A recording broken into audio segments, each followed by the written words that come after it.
What is up, Janksters? It's your boy Graham, also known as HamHawks42 on the internet, and today we are talking about Arden Angel. This is the Overthinking MTG Podcast, the unscripted, unedited show where we talk about an individual Magic card for a while, often longer than is strictly appropriate for just one card. But today we have a card that I think is of interest. This is Arden Angel. Now, the reason that I wanted to talk about this card specifically is because it is one of the draws of a new product that Wizards recently announced, which is actually a commander deck. This is a Secret Lair Commander Deck that is featuring angels.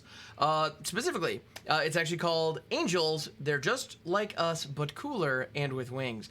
Which I appreciate that they are accepting like silly titles and really going for it. Although are angels really like us? I don't know that that's necessarily accurate. In any event, the deck is a mono white angels list with like Bruna and Gisela and a lot of new artwork. It's a cool product if you like angels. The reality is a full commander deck that's themed around angels is going to include a lot of great angels that are of use if you have angel decks of your own. So it's probably going to be worth it if you enjoy that niche of the game. But amongst all the cards that are within the deck, a lot of reprints and whatnot, there is one brand new card that we have never seen in paper before.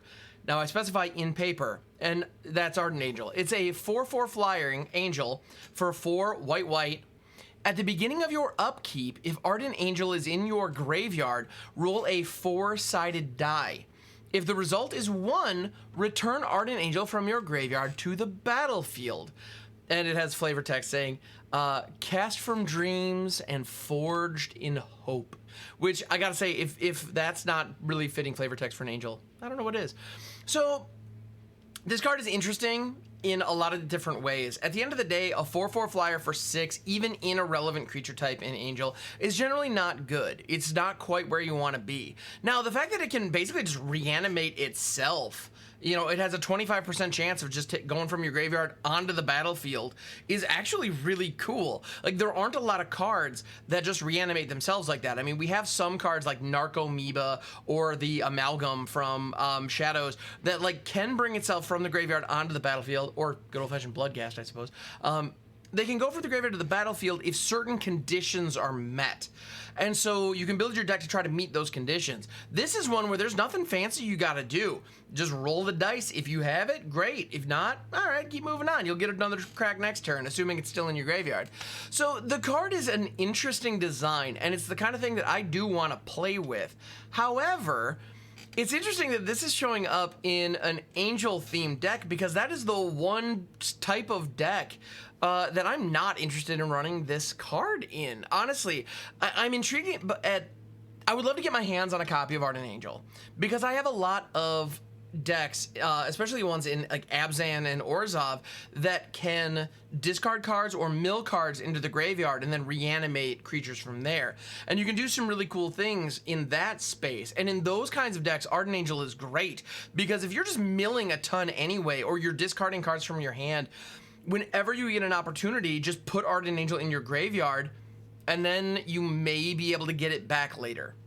Like there's the opportunity cost on this card is super duper low if that is your strategy.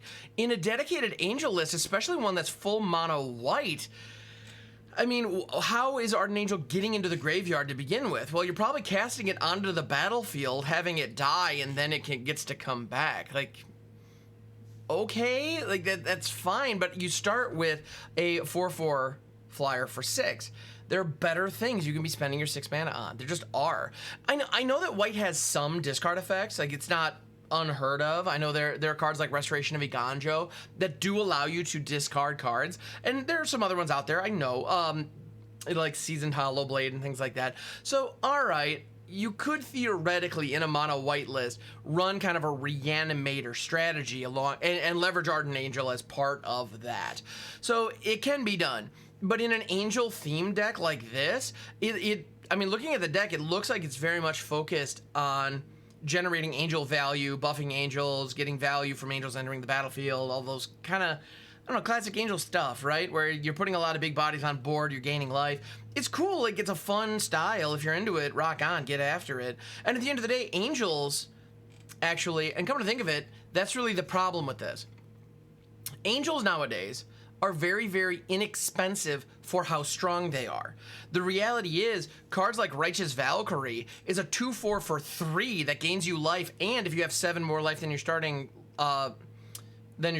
life total, you end up with every creature you control getting +2/+2. So it's like having 2 glorious anthems and the biggest, baddest Soul Warden possible on the field, and it only costs 3. It's 2 and a white. I mean, that is incredible value for what you get. You also have cards like Resplendent Angel that has a ton of amazing upside, and it's just casually a 3/3 for 3 to begin with.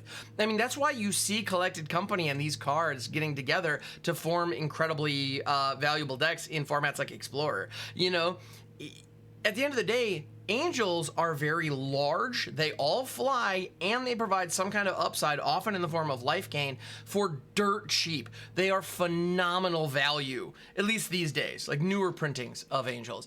So the idea of spending 6 mana for a 4/4 flyer, there was a time in Magic's history when that would be decent. You know, there was a time when, I mean, Sarah Angel, but even Sarah Angel outclasses this thing. It's just, I don't know, like those cards were the biggest and baddest, scariest things, and we're just so far past that right now that I don't believe Arden Angel fits well in today's environment, in today's Magic. That said, it is worth noting that while this is the very first time we are seeing this card in paper, this is not the first time that Magic fans anywhere are seeing this card. This was actually originally part of, I believe it was a Sega Dreamcast release in the 90s for, I believe it was just in Japan, actually. There was a Magic the Gathering digital game that was released for the Dreamcast, and it included a whole series, I believe there were 10 in all, of digital exclusive cards. And honestly, until Arden Angel showed up, I was completely unaware that existed. I had no idea that game was out there, and I had no idea that it included digitally unique cards. The original printing of Arden Angel simply said you have something to the effect of you have a 1 in 4 chance of returning it from the graveyard to the battlefield or something like that. Like it was to play, because it wasn't even called the battlefield at the time. It was a different wording for it, but at the end of the day, it functioned similarly. And for many years, we just didn't have dice rolling in paper Magic, so there was no way to translate it. But now that we do, it works fairly easily. And all of those digital-only cards from the Sega Dreamcast release back in like 98, I think it was, or whenever it was, those cards all have some element of randomness associated with them. It's effectively the very first instance of alchemy cards. What we associate now with alchemy being kind of like weird effects that could really, that would be very difficult or genuinely impossible to replicate in paper. Arden Angel is an example of the first instance of that. But going back into the archives and looking at some of those old designs, I guess they realized, wait a minute, like with a D4, you could easily replicate this effect in paper today, so why not? And as a result, actually, the physical copy of Arden Angel that is going to be printed and shipped with these commander decks is going to have different text than the original digital printing. Like the errata, they had to errata the card. But at the end of the day, it's not like there are older printings that are going to be invalidated, because it was always digital. So there's no harm in doing something like this. It's not like a collector out there is going to have, a printing of Arden Angel from the 90s that has the wrong wording on it, and that'll somehow increase its value or something. We've seen things like that happen in the past where, older cards, you definitely see it a lot when like creature types get errated, so there are older printings of cards that have been errated to humans or zombies or dogs or whatever that don't show that on the original printings. And some of those have some kind of nostalgia factor and can be kind of fun for that. But at the end of the day, those actually cause some problems when you're trying to play them in modern day Magic. Like, for example, I have one card in my collection that I have used in a couple of decks. I believe it's called Coffin Queen. And it's been errated to a zombie. But the artwork doesn't look like a zombie really at all. So I don't know why that card is a zombie, but it is. And so if you have it in a zombie deck that buffs zombies and cares about zombies, well, it counts her. Why? I don't know. It just does. And that can get awkward if you don't call it out. And like somebody has to look it up on their phone. It's a whole thing. So I don't know. That was a bit of a tangent, but at the end of the day, when you're building your decks if you have the older copies and you don't have the newer copies, and the art and the text on them isn't up to date, so be it. Just be open with your play group and be honest about what you're playing. But with newer stuff, when you have the choice, I recommend going with the newer stuff unless it's like really old school, especially if it's like iconic and you really want to kind of flex your collection, then by all means do your thing. But anyway, Arden Angel, interesting card. That said, I fully anticipate this card is going to be incredibly expensive because as of this recording, the only way that you're going to be able to get this card is in a Secret Lair Commander Deck. So if you're not purchasing that Secret Lair Commander Deck, purchasing a single of Arden Angel on the secondary market, it has to come from somebody who did. And so that supply is going to be very, very limited. You know, you don't have situations where people are cracking booster packs, getting Arden Angel when they were hoping for something else, and then just turning around and selling it. Now, that's not going to be happening with this card, at least not much. I have no doubt there are going to be plenty of big-time sellers who purchase these Secret Lairs in order to sell singles. That's totally a thing, but at the end of the day, the cost of Arden Angel is probably going to be very, very high.